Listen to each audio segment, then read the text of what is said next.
Okay, welcome everybody. My name is Carol Glasser, and I'm with the Animals and Society section of the American Sociological Association, and I helped to organize this session. We're going to go ahead and get started now, so I'm going to turn things over to Liz Herkey to introduce today's event.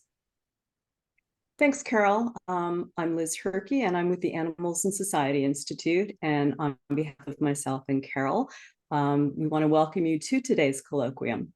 And today we have a distinguished group of panelists who are going to discuss their undergraduate Animals and Society and Human Animal Studies classes. They're going to be discussing the class structure, the learning objectives, and the challenges and successes associated with teaching these courses. Now, before we jump into the program, I want to tell you a little bit about this series in case this is your first time joining us.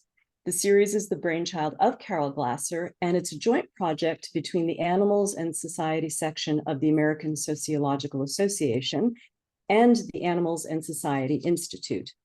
Now, if you are a sociologist and you are not a member of the American Sociological Association, we hope that you will consider joining, and of course, joining the Animals and Society section.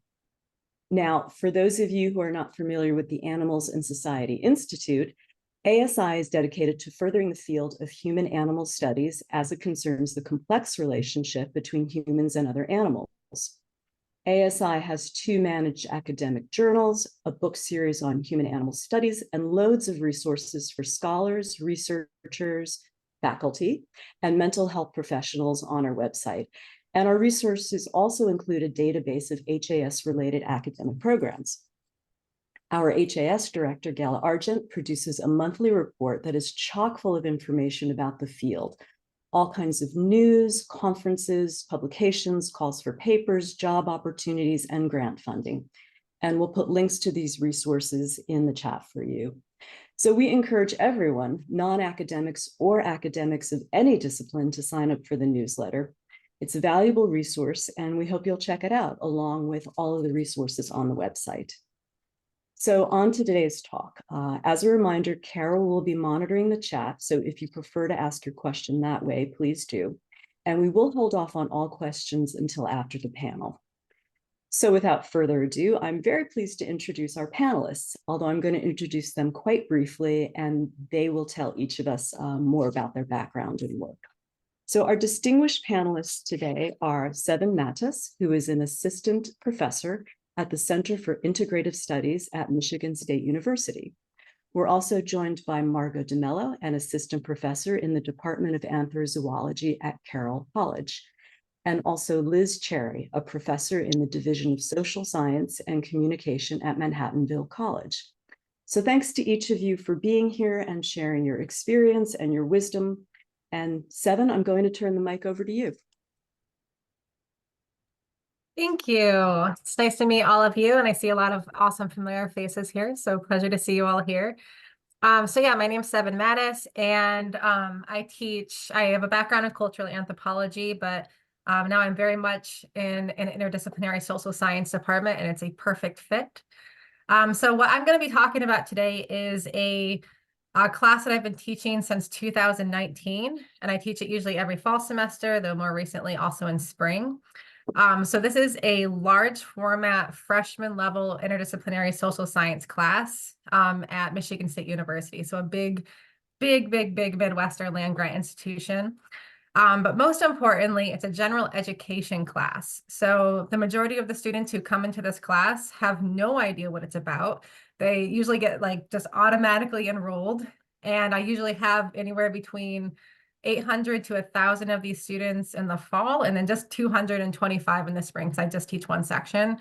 So it's a lot of students, and a lot of them have no idea what's happening at first, and that makes it such a fun adventure.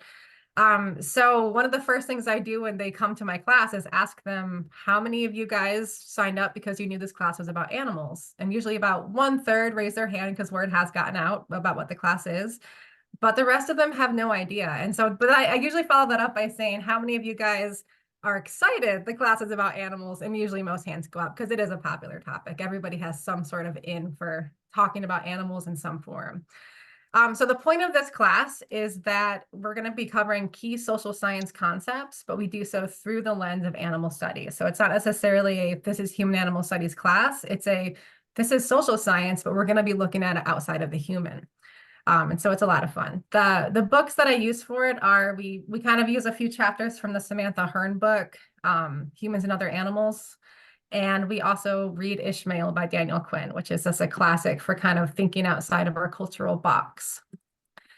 So let me tell you a couple of the key goals for this class. So the overall goal is that I want students to understand who they are as humans in relation to other species on the planet, and most importantly, why they think that way, where that comes from. I want them to be able to see themselves on their cultural web, but how they got to where they are, but most importantly, how their actions and their ideas and their thoughts create the culture that we are going to see tomorrow. So that way they can see how their thoughts and actions shift the very cultural realm that they're swimming in, and especially in regards, of course, to our relationship with the environment. So to get there, we spend all semester critiquing and questioning common myths and romanticisms. We, of course, talk about things like anthropocentrism to understand how systems of power can be accepted as a cultural norm, often without question, and how they're enacted daily through things like language and actions. And we spend a lot of time just looking at other cultures, other cultural perceptions, so that students can find a safe, exploratory way to think about their own and reflect on throughout the semester. So to give you an example of how this class functions, we often take things that are very important for students to learn who, and because the class is so diverse and giant, they're coming at it from all different angles. So we often introduce things very slowly and gradually. But we take something that we typically learn in a social science class like gender, like what the heck is gender and how is it, why do you keep hearing about it all over the place in the news and your friends, like what's gender? We separate it completely from the human at first, and we come at it through, of course, animals. So for example, to introduce the concept of gender, we have them get into groups and talk about things like, do your dogs feel less masculine when they're neutered? Does your cat care if she has a pink collar? Just very basic questions to kind of walk into it so that they can talk about things like gender identity and expression and separate it from biological sex far before we even come back to ourselves as humans, which we do eventually get to. But it's a great way to introduce these concepts and give them the space to talk about it and explore it without all the perhaps biases that they might come in with, or whatever they have attached to the idea of gender from other spaces. So I just call this like the fuzzy space, and we get into that nice fuzzy space a lot in this class. So a couple other things that we do, for example, oh, and fun fact, like exploring the wild, you guys know this, but exploring the wild difference of biological sex and other species first is a great way for them to go to, not go back to the binary when you go back to humans. So one of the biggest challenges that I have with teaching this class, like aside from typical things like not reading enough and more recently AI use, if you guys have been experiencing AI use, my goodness, what a modern conundrum. But I'd say one of my biggest struggles is just ensuring that the materials that I present and how I present them leaves a whole lot of really big, wide open space for the students to explore openly. Since this is a really large enrollment general education class, like I want to make sure that I'm reaching all the students where they're at, which means making just as much space as possible for diverse perspectives. So to give you an example, a lot of my students who come knowingly into the class are from animal science. So my university has, what do you call it? It's got a big animal science program. We have a swine teaching and research facility on campus with gestation crates and it's basically a small scale confined feeding operation. We have battery cages with chickens. We have all sorts of animal things going on, which is both really exciting and also really interesting to talk about in class because they can go and tour these spaces. But because this class is one of the first classes that a lot of students get, and some of my students are in those programs and they intend on going towards animal production, I absolutely want these students to feel welcome and also have the space to think and critique the assumptions they came into the class with. And so having those students in class while also having, of course, like very radical, like on the other end of the scale, perspectives on animals. Like I want to be able to reach all of them at once. So I'm constantly rewording, changing things back and forth, updating the readings, and just trying to make sure that all students have the space they need to make their own conclusions instead of in any way being felt that they're being forced to think one way or another. But sometimes even the facts are radical, so it's a little difficult to get there. So some of the ways that I deal with these challenges is turning everything into questions. So many questions. So a lot of the times if students ask me directly, well, what do you think about this? I, of course, turn it back on them. But I just have them, if I give them, for example, a reading on the personhood for a gorilla, something with a very strong perspective in one way, the whole point of the reading will be for them to explore the issue themselves. So ensuring that they have as much space and as many questions to, and as many prompts as possible for them to connect it with whatever their background and experiences are and go forward from there. And I remind them constantly that discomfort is normal, that critiquing ideas that are a norm for us is very difficult. Again, this is all because this is a very introductory freshman level class. Some students are way beyond this, but for some students, this is their first time thinking about any of this. And so there's a lot of check-ins and a lot of reminders. Overall, this is my favorite class to teach by far, and I have such a blast with the students. They end up sending me so many new sources, so many new things to look through, so many new topics. It's a blast. But yeah, I'll move it on to Margo.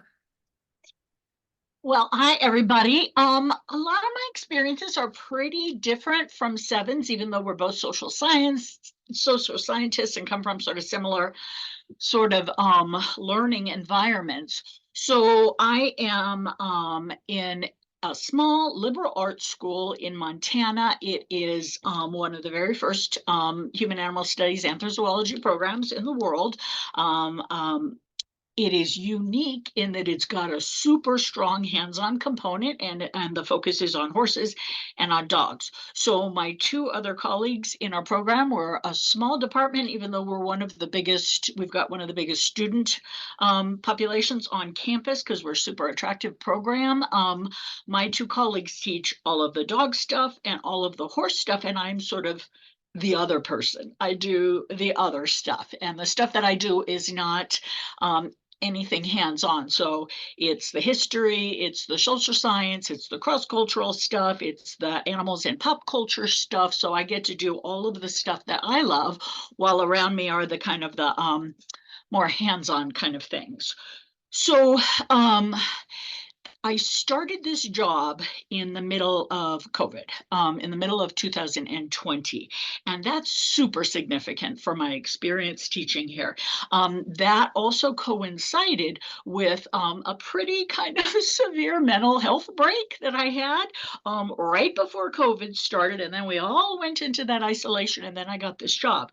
And so that experience has sort of changed me profoundly, and then everything that we witnessed that COVID sort of unearthed, all of the sort of the social unrest, the Black Lives Matter, all of that stuff that was all surfacing has shaped me and has shaped how I teach now. And so for me, I sort of teach with sort of radical honesty.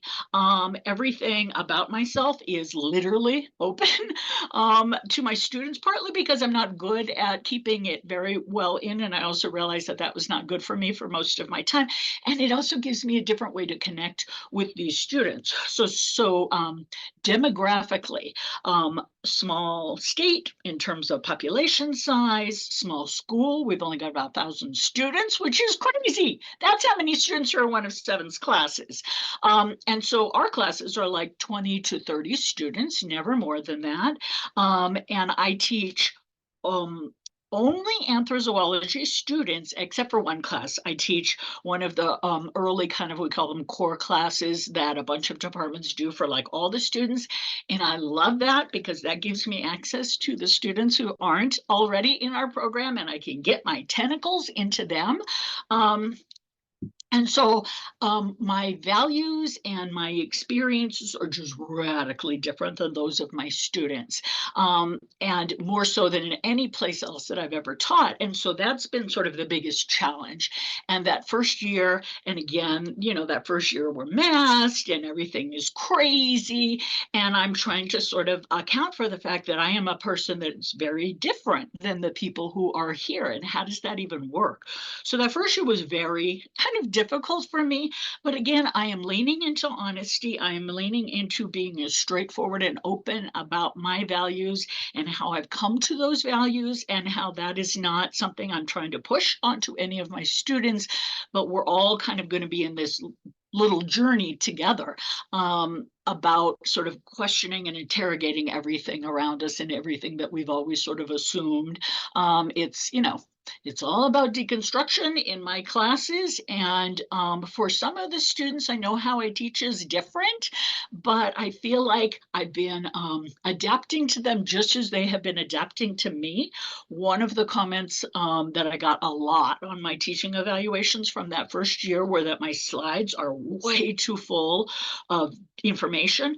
I was so petrified when I got here that I somehow wouldn't have enough material for them, that I just pack my slides with just text, text, text, text, text.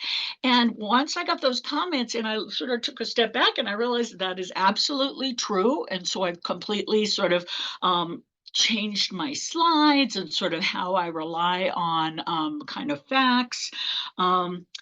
And I'm kind of always trying to, again, find more ways to reach them, and in particular for writing. So the core class that I teach, the focus is writing. So content-wise, it's an American Studies through Animals class, or American Studies kind of light. But then the focus is we're going to get them writing. And so the assignment is always they have to pick a single animal from history, a single named animal that they can find some kind of information on, and their entire project is going to be on that animal, how that animal both is a part of that history that they are sort of located within and shaped by that, and how that animal, or perhaps the species or something like that, actively shaped the history that they were a part of.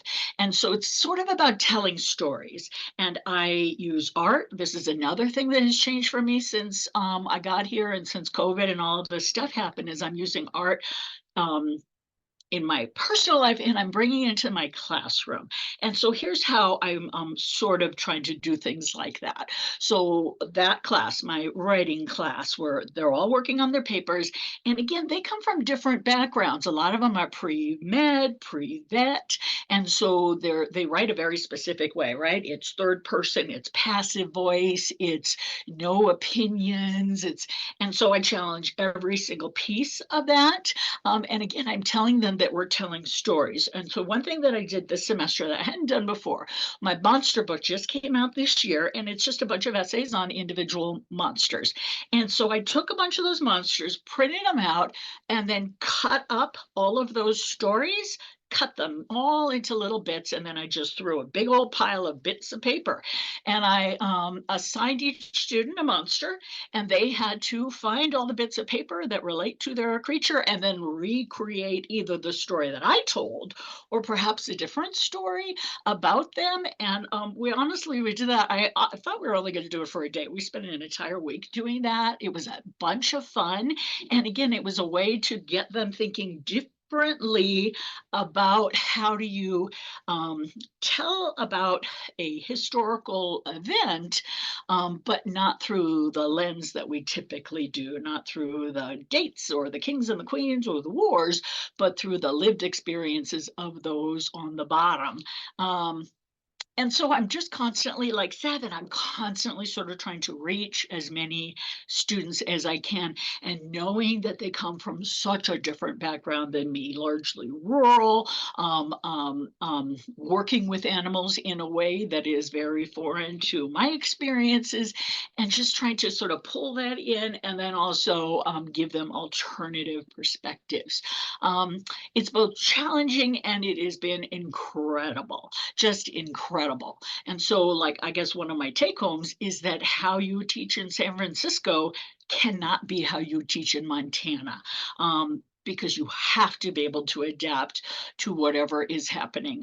Because in particular, these students have a very good working relationship with animals, but that brings them to, again, a very different place than the place that I am used to. And so we are, I don't know, it's very much a togetherness sort of a thing. And I don't know if the students realize that or not, but I'm constantly sort of trying to feed back to them what I am what I'm sort of getting or sensing. I don't know. I teach differently now. Again, everything in my world was really shaped and changed by what happened there from 220 to 221, including the entire political scene in this country as well as around the world and the wars and all of that. And I've been saying for a while that it doesn't, I don't think, serve us to ignore all of those traumas that are happening constantly, but to bring them again honestly into our classes and into our discussions, but also, thinking about the fact that talking about trauma 24/7 is also maybe not the best use of our time. And I guess like everything else, so much of it is a balance. And again, it is a balance based on where the students are and what is even possible for them at this point. And I think that's sort of a moving target that we just kind of have to keep following and keeping our eye on. Anyway, I am the oldest assistant professor in the world, but I'm also kind of grateful that I got this job at the kind of tail end of my career, because it's sort of a way that I can see everything that I did when I was with Animals and Society Institute helping to build this field. I can sort of get to see it and experience it sort of playing out. I don't know. So yeah, anyway, for me, the challenges are big, but the possibilities are also so big to reach students in a different way, in a different place, using different methods, and maybe having different outcomes at the end. My students are not going to become animal activists at the end of this, or most of them are not, but they're also, I think, going to be different people with different and broader, hopefully, way that they can look at the world and our relationship with the other species on it. I'm going to pass the baton over to Liz. Excellent. Thank you. So yeah, this is a really cool panel already, in part because I'm revising my class for next spring. So I'm just stealing ideas from these other panelists, but also I'm noticing like we have 3 pretty different settings for our courses. So I'm a sociologist and I'm teaching at a small college in the suburbs of New York City. So I saw that note, Carol. Yeah, this was well planned. So Margo was saying, most of her students are rural. Most of my students are urban and have very little experience with animals. So we'll get to that momentarily. So yeah, like I was saying, it's a small college. My courses are undergraduate only. We have a couple of small like master's programs, and I'm teaching within the sociology department, or now we're consolidated. So, social sciences, but I'm teaching specifically sociology courses. Within the sociology major, we have 1,000 level introductory courses, 2,000 level, sort of intermediate, and then 3,000 level, upper level seminars. So Animals in Society for me is an upper level seminar that meets once a week, and it's pretty small, 15 to 18 students, to keep that sort of seminar feel. So often in human animal studies, we have to get permission or sometimes even really fight to get to teach these courses. I sort of snuck mine in by saying, well, this is part of a series of environmental sociology classes. So, I'm at a teaching heavy institution and we're encouraged to teach a wide variety of classes. So I said, okay, look, you hired me as an environmental sociologist. I'll teach environmental sociology at the 2,000 level every fall. And then every spring, I'll cycle through some environmental sociology seminars. So that's how I got Animals in Society in there. So my 3,000 level seminars rotate. I have Animals in Society, Sociology of Food, Environmental Social Movements, and then Climate Change and Society. So what this means is that I'm only teaching this course once every 3 or 4 years. So I kind of significantly revise it each time because so much is happening every 3 to 4 years in this field that, I met Margo so long ago and now it's like just exploded. So very exciting to see. And that means there's a lot for us to read. So that's why I approached this class like a seminar, like a survey. So we're covering a wide variety of topics. I typically have one reader, or this next spring, I'm going to use Margo's new edition of her textbook. I also like to include one monograph because that's just a nice way to get really in depth on one topic. And then beyond that, a wide variety of articles.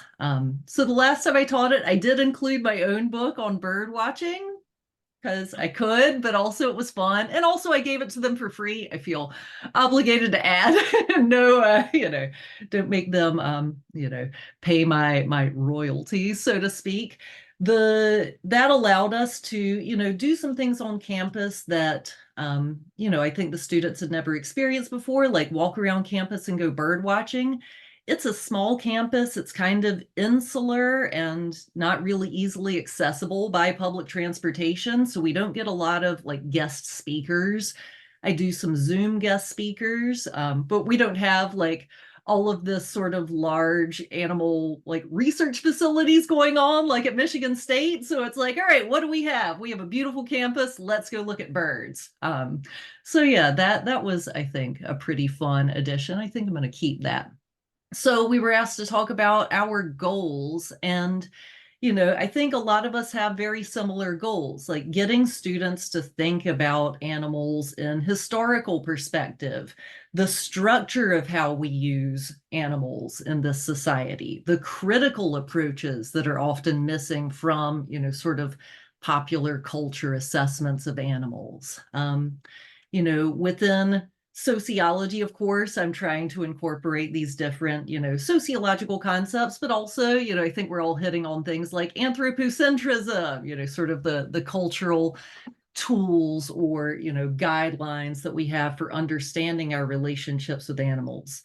Within that, I do try to include, it's a survey. So we have different sections on the different ways that we use animals as a society. So, researching on animals, consuming animals, using animals for entertainment purposes, using animals for food more broadly. I want to make sure that we kind of cover the gamut and that, we're getting, getting that historical perspective and how social movements have brought us to the place where we are.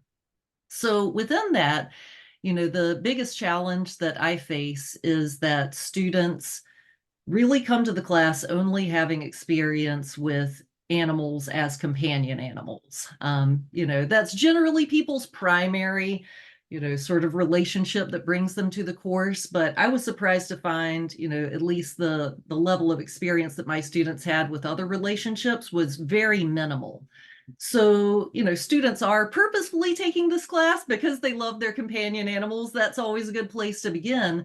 But, they have little experience or knowledge beyond that. And that's kind of similar to the challenges that I have in environmental sociology, where students say, I know the environment is important. I know climate change is important, but they don't fully have sort of the, background or knowledge to understand the phenomenon.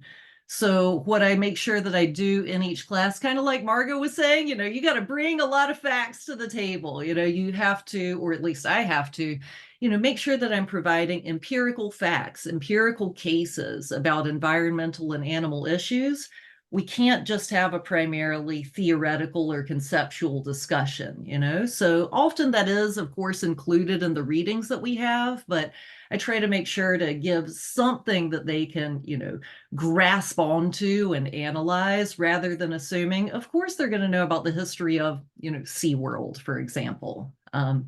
So as a side note, Cameron Whitley, who has recently done one of these Colloquia and I published a chapter together on teaching environmental sociology and sociological animal studies in I think it's called the Handbook of Teaching Sociology from the editors of Teaching Sociology. So we go into a lot more of these sort of challenges, but I wanted to sort of end by talking about, I think Carroll has shared the link to this in the chat, a pedagogical technique that I have for this class.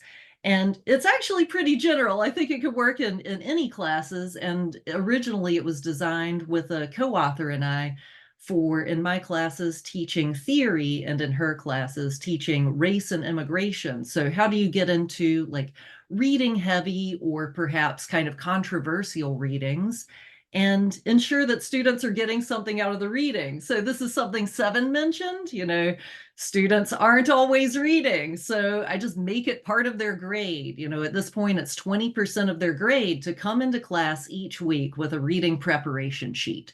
So the goal behind that is, one, preparation, but two, then it allows for this fuller class discussion and it teaches them specific strategies of engaging with the material.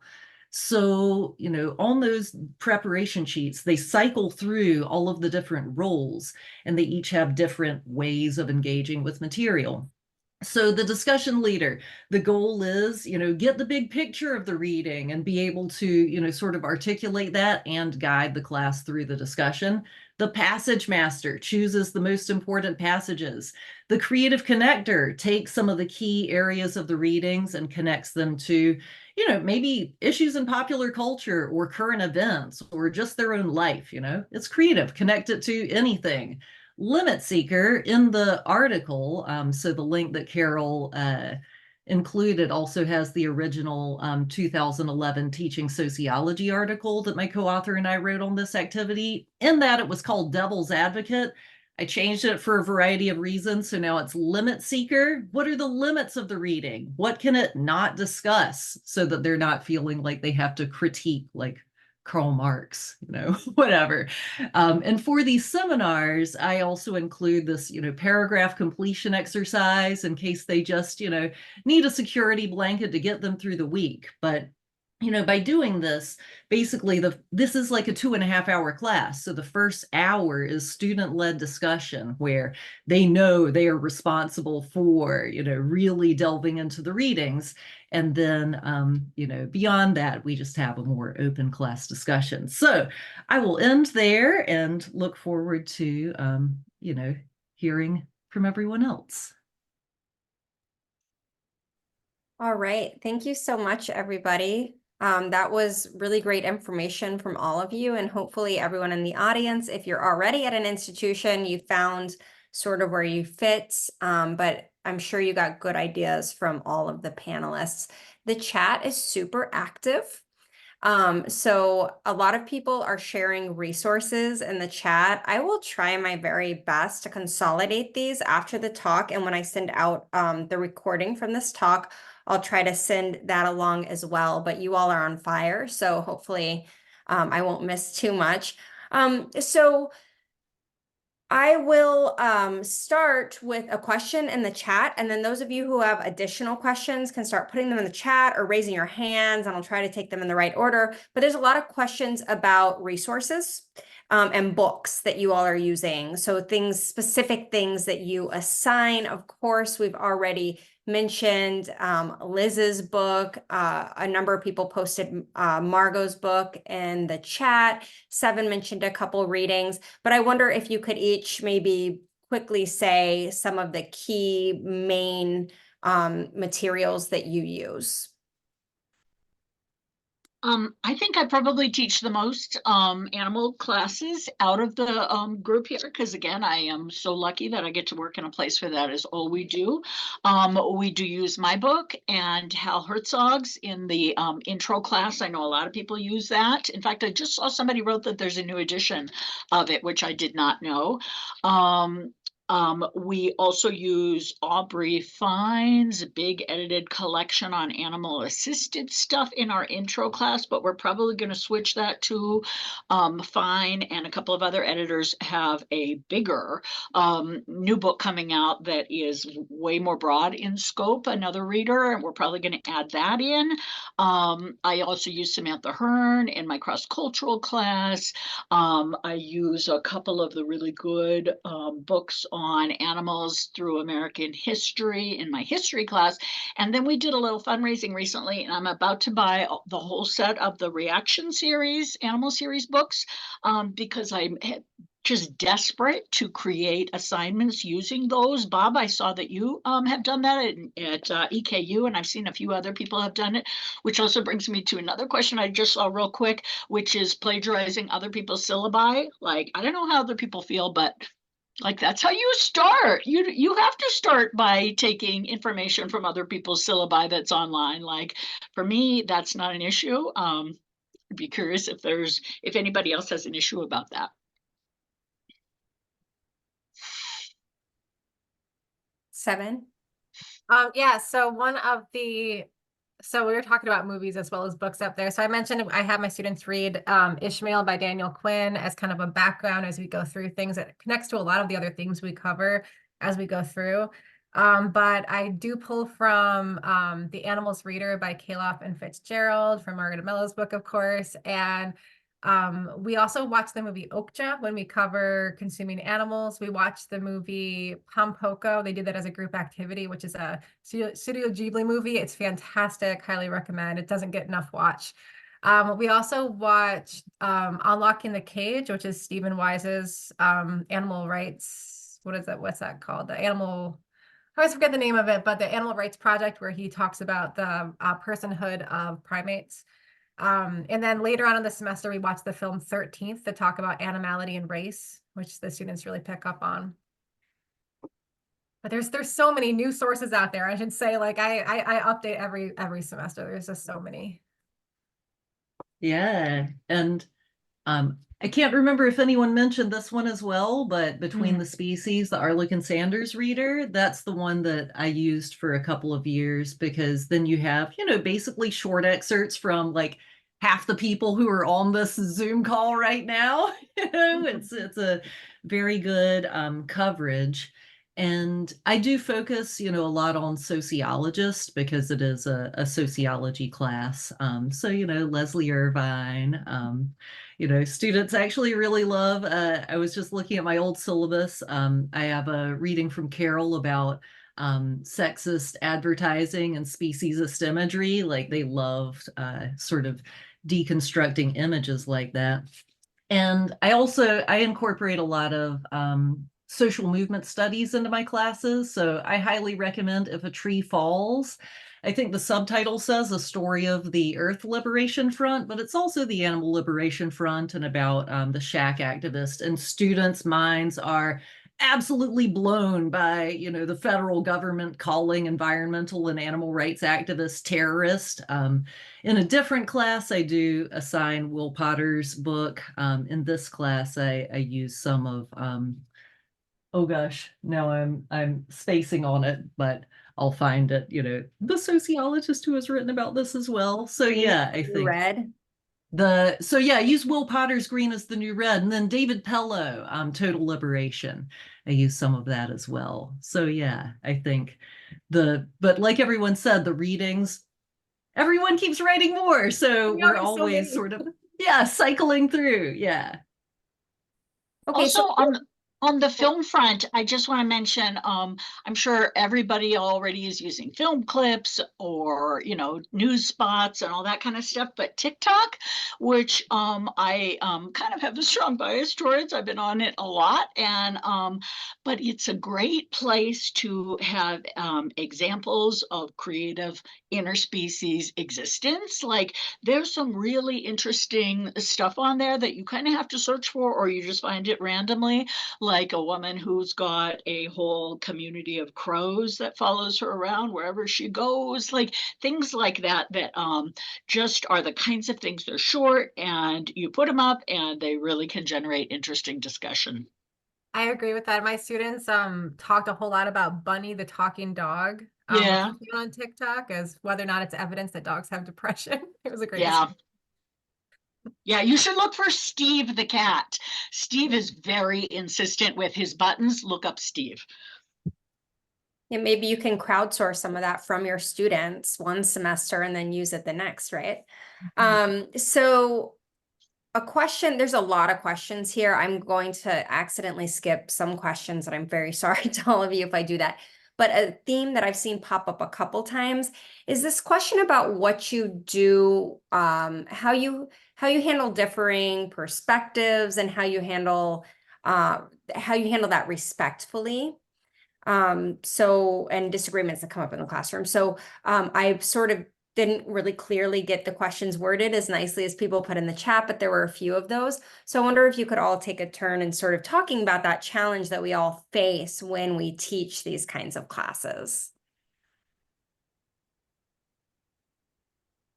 So I'd say that's what makes the classes so much fun, because if you all think the same, then you don't get a lot of that understanding of why we think the way we do. So I always turn it back into understanding culture and understanding, like, one of the first things we talk about in class is that if we were to bring a chicken out into the middle of class, one time we did get a real chicken, it was great. Bring a chicken out into the middle of the class and just talk about how, even though it's the same chicken, everybody's seen a very different being in front of them based on their background and their cultural lenses. And so whenever we have disagreements, we just bring it back to that reminder that it's not that anybody hates animals or hates anything. It's that we all are just looking through a different cultural lens. So let's talk about what your lens is made out of and how that kind of helps us understand each other.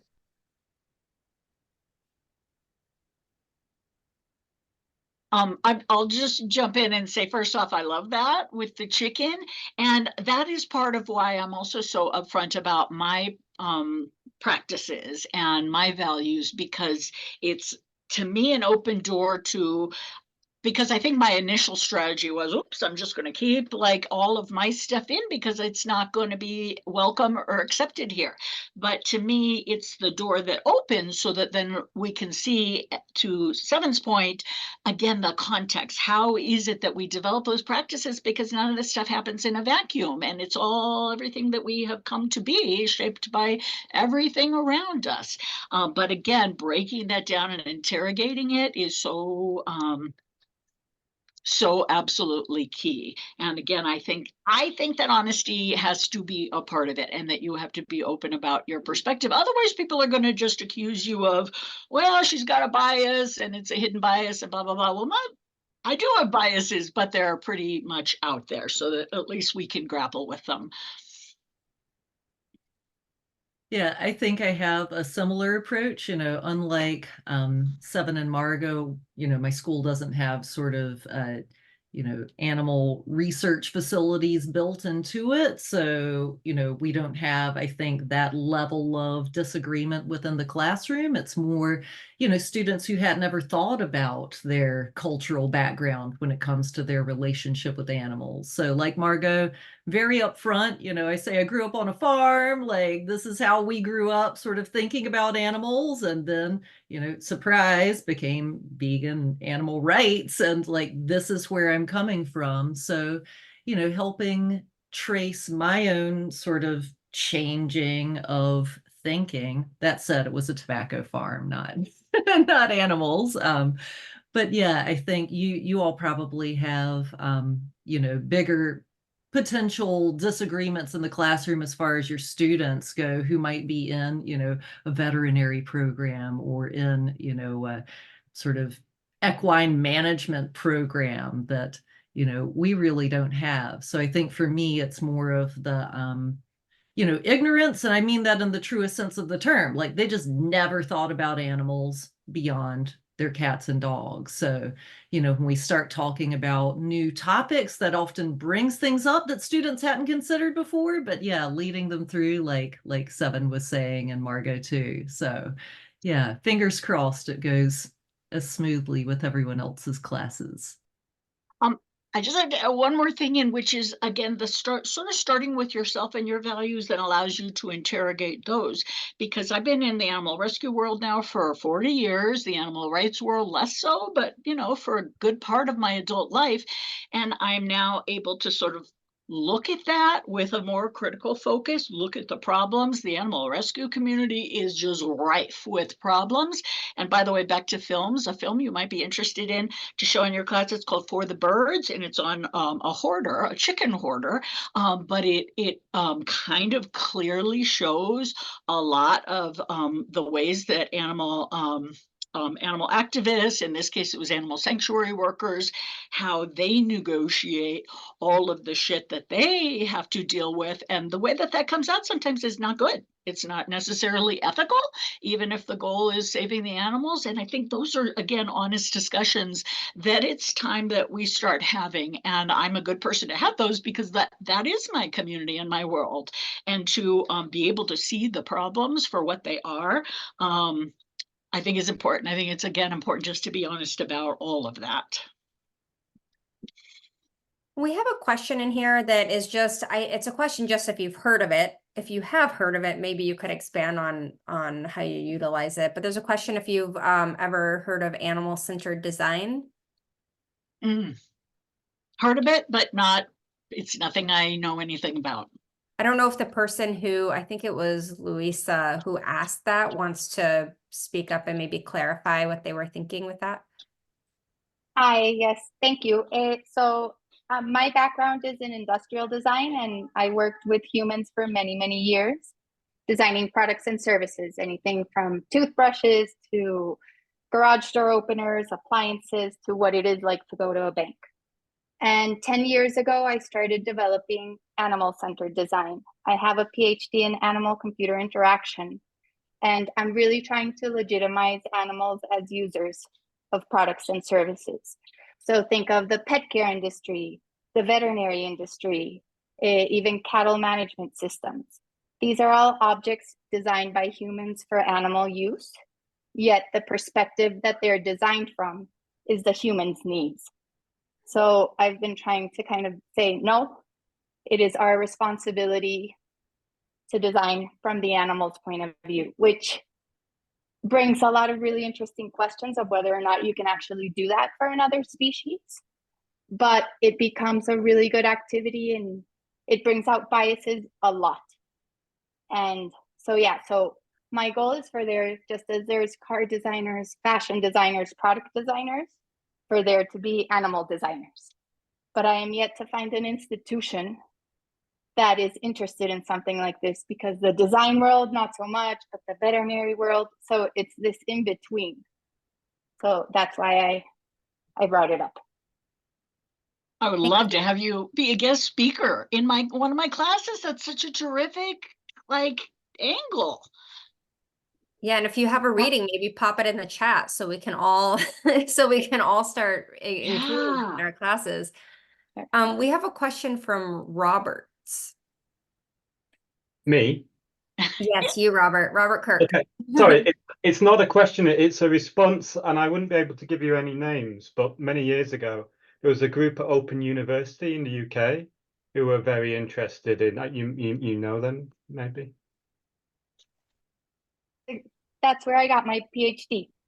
So it is the animal-computer interaction community. A lot of the people in it come from computer science and animal studies and biology.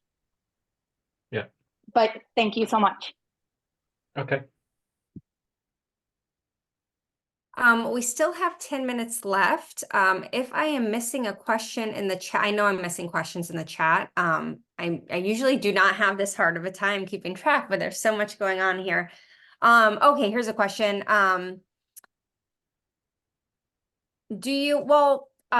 Corey has a question here. I think you might have already addressed it, but I'll ask it in case you have anything to add. How do you manage students who take the classes without realizing it will have a critical perspective and may be resistant or hostile to what they're learning in the class?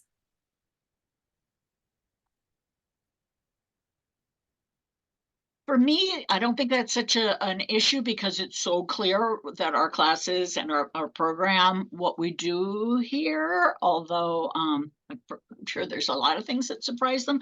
I don't know. I think also rural kids, and this is going to sound weird, but I think they also grow up to be more polite. And so we don't get such like some over stuff that I have seen in other places, but I don't feel like we have that here. Or I haven't. Someone else is wondering how you manage, which maybe gets at the same thing. That's why I'm just interjecting it. Like, do you feel like you have to show both sides? How do you manage that impulse or that, and maybe not impulse, but the push to maybe be expected to do that?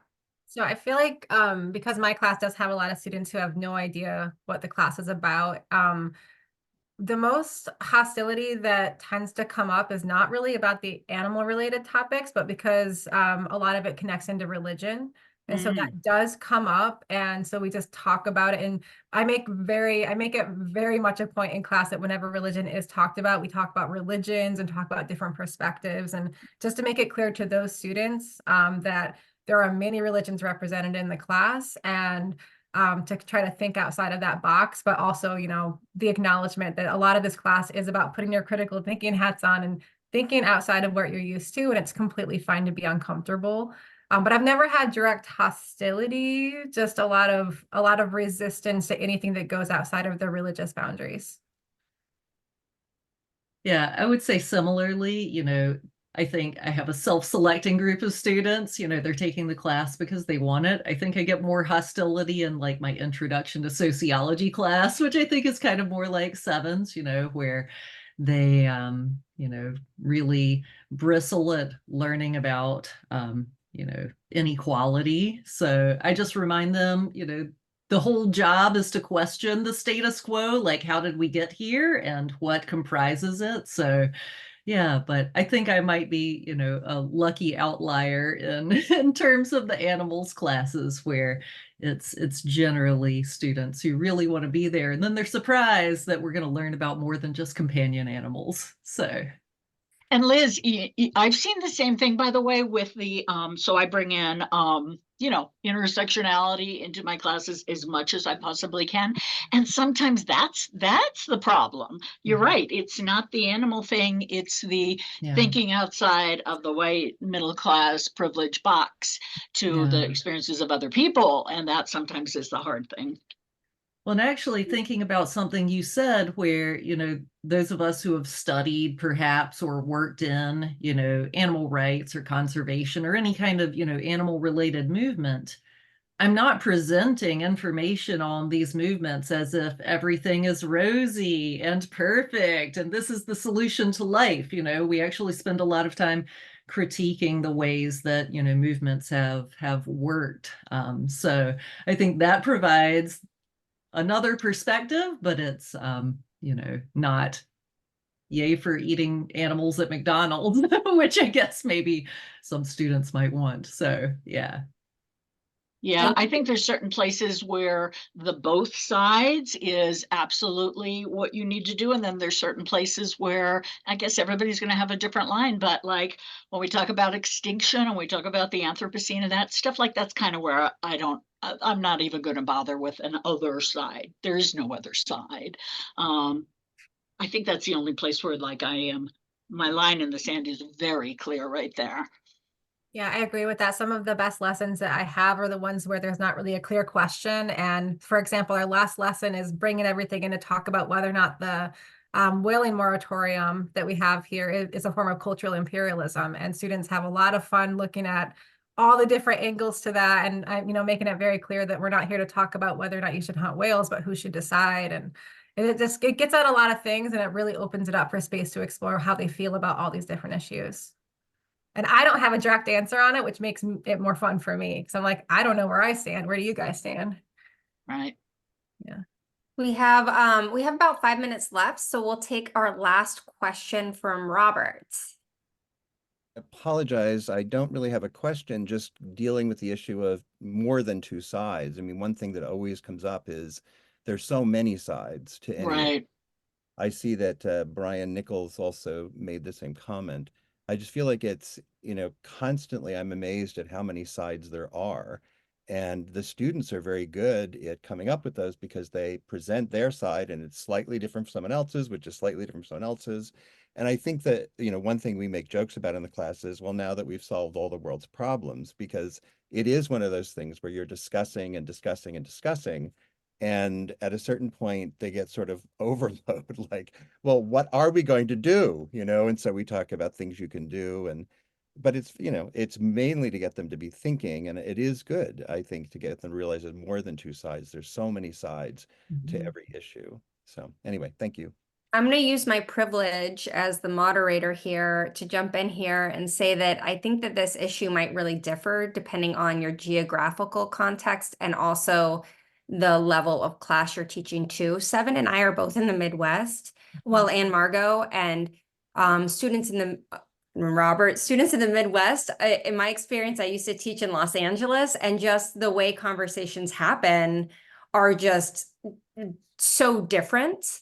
So in Southern California, my students couldn't wait to share their opinions. And in the Midwest, my students have to be like, I have to do an all share where every single student has to free write their answer. And then everybody reads their answer out loud without responding to everyone. And it's a really nice technique, but I wouldn't have needed it somewhere else. So I'm guessing that this is a very nuanced question. And it's why I'm glad we have this forum, because so many of us are the only ones who teach what we teach. So we can't just go over to our colleagues and say like, hey, how do you handle this? So I'm really glad that we've had this forum for all of us to get together and for Liz and Seven and Margo to share their ideas. And I'm guessing that because of the different teaching contexts, some of the stuff will really apply to some of us. And then some of our populations might be a little different. So as this is ending, thanks for letting me, use my privilege to say something about that. I want to give each of our speakers one last opportunity. We have just 3 minutes left. So maybe if there's any one last thing that you would like to say to the audience about your experiences teaching these types of classes.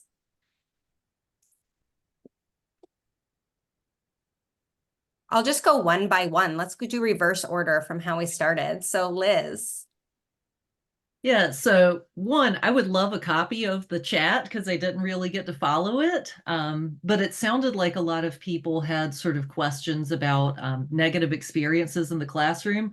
On the whole, this has been an incredibly positive experience. If you are trying to teach the course, definitely do it. I'm happy to share any materials. But yeah, go for it. It's a fun class.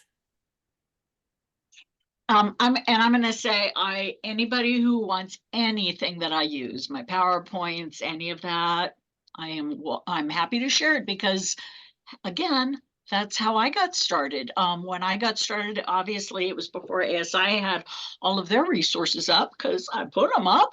And so I relied on the ASAs because they already had some syllabi available. And that's how I made my first syllabus. So this is still a small enough field that I feel like we help each other and we help each other to get to where we need to be because that's how we got in. Yeah, and same. I like just sharing these resources is phenomenal. I would love to talk to anybody about any of this anytime. And same thing as what Liz said. I always ask my students at the end of the semester, like, what do you wish we would have talked about more in a survey? And almost always they want it to be more radical. They want more complicated, hard issues. They want to hear the hard stuff and they want to debate and think about it. Like, don't be afraid to do it because I am much further into that like more radical side than I was when I first started, and the students just eat it up. They love it. So don't be afraid of it. Just they're here for it. All right. Thank you so much, everyone. There's a lot of questions about, can I get this recording? Can I get this chat? I was originally just going to consolidate resources, but what I'm going to do is just download this whole chat and I will send the chat out with the recording when it's ready to everybody who's registered for this webinar. So some people who aren't here and some people who are, and everybody who is here, of course. So you'll be getting that sometime in the next day to next week. And I really appreciate you all being here. We do plan to have a colloquium in May, but it is not firmly scheduled. So if you are on any of the email lists that notified you of this, you will be getting that. If not, when I email you a link to this video, just email me back and tell me you want to be on a notification list for future colloquiums. So we have one more colloquium this academic year, and then we'll take a pause until September. So thank you so much to our panelists, to Liz, Seven, and Margo for sharing with us today. This was an amazing panel. I much appreciate it. And thank you to all of you in the audience for sharing all of your insights and resources in the chat as well. So with that, I will say have a nice week, everybody.